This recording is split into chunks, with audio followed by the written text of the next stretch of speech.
prayer? What is the purpose of prayer? Does God hear our prayers? And which God should I even pray to? Or should I just pray to the universe? These are some of the common questions that surround the topic of prayer. And these questions have merit, and they should be deeply reflected upon and responded to by Christians. The Bible communicates to Christians to caringly consider such questions and to be prepared to give a reflective and a respectful response to all those that ask. And we can find this directive in 1 Peter chapter 3, verse 15.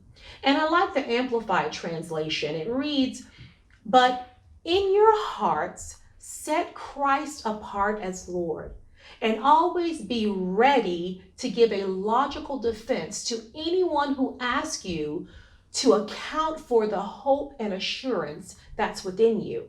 Yet do it with gentleness and respect." And that includes the questions about prayer. But what does this mean exactly? Well, let's tease it out a bit. The first directive within this verse has to do with location. It answers the where question. And it says, "In your hearts, set Christ apart as Lord." So where is the location? It's in your heart.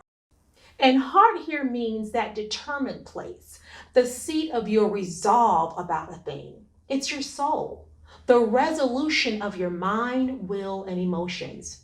So within your soul, you're instructed to do something. So here we answer the what question. What are we instructed to do? We're being instructed to set Christ apart as Lord.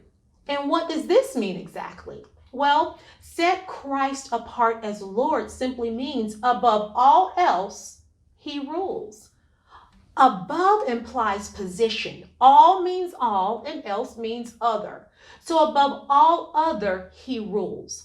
That's above all other ideologies, cultures, traditions, people, above all other careers, above all other relationships. That's husbands, wives, children, parents, above all other attitudes, above all other hurts, and above all other betrayals. I'm ministering to myself, my own self right now.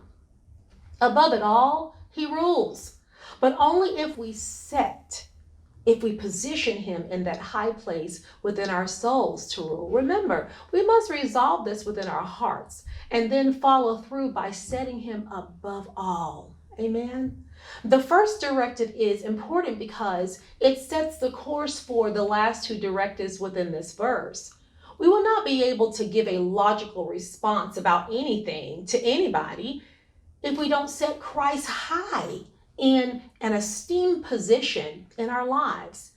Now let's read the second half of this verse. "And always be ready to give a logical defense to anyone who asks you to account for the hope and assurance that's within you. Yet do it with gentleness and respect."